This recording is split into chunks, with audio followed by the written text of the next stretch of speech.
Well, I'm glad you're back for chapter 46 of Genesis. This is pretty exciting. A lot of great stuff is happening now. So this chapter, Lord sends Jacob and his family of 70 souls to Egypt. The descendants of Jacob are named. Joseph meets Jacob. The great reunion, the culmination of all this coming together, helping us to prepare and set up for the next amazing stories that we have coming up. This is also kind of culminating we're getting towards the end of the book of Genesis and preparing for the time of Moses, the next great prophet that'll happen in here as well.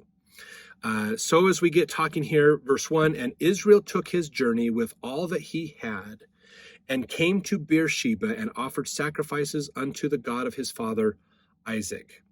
So Israel's now going. He went to Beersheba, offered sacrifices unto the God of his father Isaac.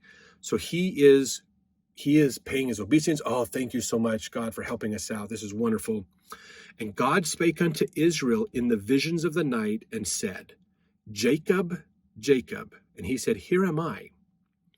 And he said, I am God, the God of thy father. Fear not to go down into Egypt, for I will there make of thee a great nation. So again, this is that covenant that Abraham got of being a great nation, a nation to many people.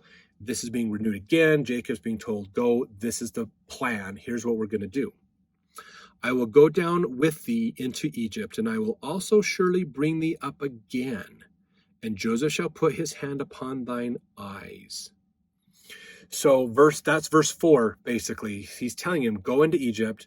I will bring your people out of Egypt as well at a future point.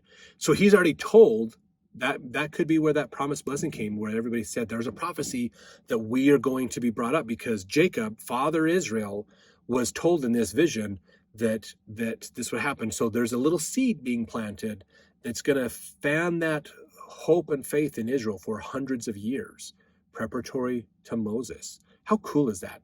God is amazing at what he does here. Very cool. And Joseph shall put his hand upon thine eyes. So that is interesting, realizing that you'll see Joseph putting his hand upon thine eyes probably means that you'll die in Egypt. Joseph will help do the burial and stuff, for you. Verse 5, Jacob rose up from Beersheba, and the sons of Israel carried Jacob their father and their little ones and their wives in the wagons which Pharaoh had sent to carry him. And they took their cattle and their goods which they had gotten in the land of Canaan, and came into Egypt, Jacob and all his seed with him. His sons and his sons' sons with him, his daughters, his sons' daughters, all his seed brought he with him into Egypt. So now this is verse 8. These are the names of the children of Israel which came into Egypt. Jacob and his sons, Reuben, Jacob's firstborn, sons of Reuben, Hanok, Palu, Hezron, Carmi, sons of Simeon, the sons of Levi, the sons of Judah were and Onan, remember, and Shelah and Pharez and Zerah. But and Onan died in the land of Canaan. So the sons of Pharez and Hezron and Hamuel. So and Onan, Judah's oldest, died, but now he has his other sons, remember, Pharez and Zerah were from Tamar.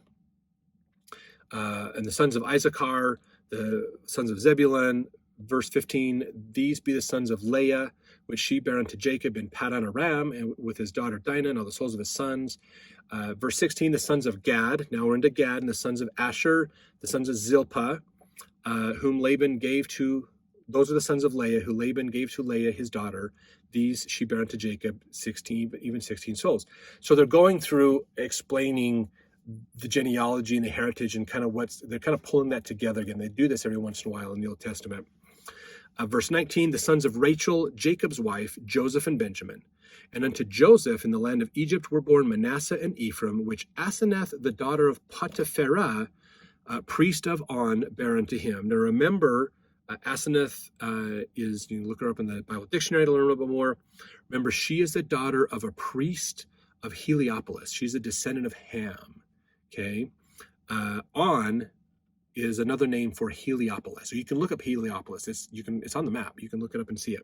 It's the great place, the religious center of Egypt, basically, is Heliopolis. It's where the great pyramids of the priests and things were. A lot of the obelisks and stuff are there. Verse 21, and the sons of Benjamin were Bela and Becher and Ashbel, Gera. They go through their sons. The sons of Rachel, which were born to Jacob, all the sons were 14.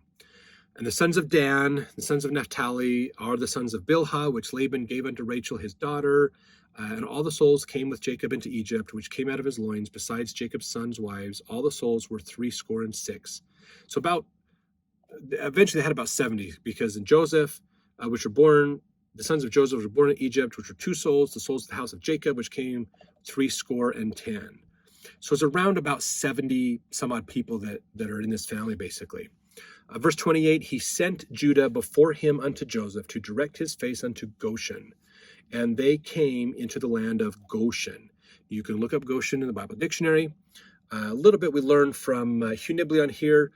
Goshen is in the Nile Delta. It is an area that has a very high water table and is often a swampy area.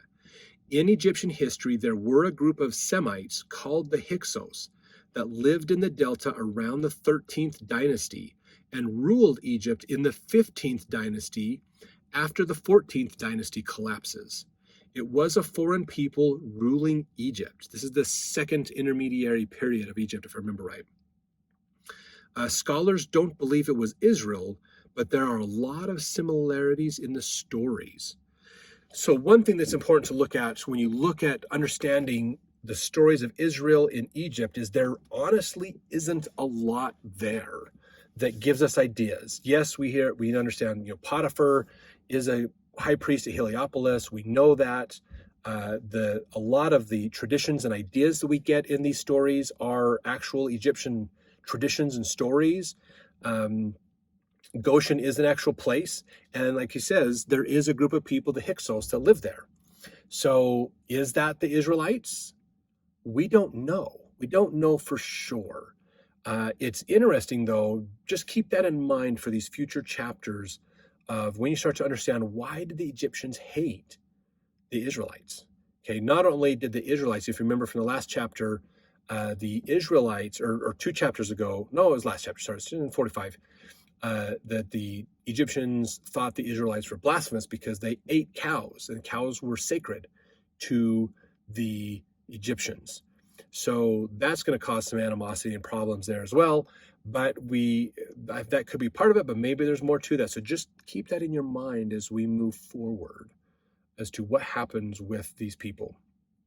We'll get into that a little bit later. Okay, so verse 29, and Joseph made ready his chariot and went up to meet Israel his father to Goshen, and presented himself unto him, and he fell on his neck and wept on his neck a good while.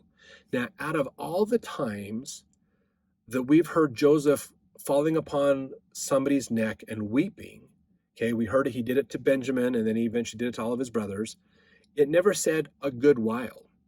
So there's a distinction made here. So he meeting his dad is a very grand. It was great to meet his brothers, great to meet Benjamin, but meeting his dad had a very grand thing to it here. This flood of emotions and things. So there was some time there. Verse 30, and Israel said unto Joseph, now let me die, since I have seen thy face, because thou art yet alive. And Joseph said unto his brethren and unto his father's house, I will go up and show Pharaoh, and say unto him, my brethren and my father's house, which were in the land of Canaan, are come unto me. And the men are shepherds, for their trade hath been to feed cattle, and they have brought their flocks and their herds, and all that they have. And it shall come to pass, when Pharaoh shall call you, and shall say, what is your occupation? That ye shall say, thy servant's trade hath been about cattle from our youth even until now, both we and also our fathers, that ye may dwell in the land of Goshen. For every shepherd is an abomination unto the Egyptians. So he's telling them in here, this is important, okay? Remember we talked about that last chapter, that being a shepherd, raising, nurturing animals for the purpose of eating them is not looked at good in Egypt. It's a whole cultural problem. So when you talk to Pharaoh or Egyptians and they say, what is it you do for a living? You basically trade, thy servant's trade hath been about cattle.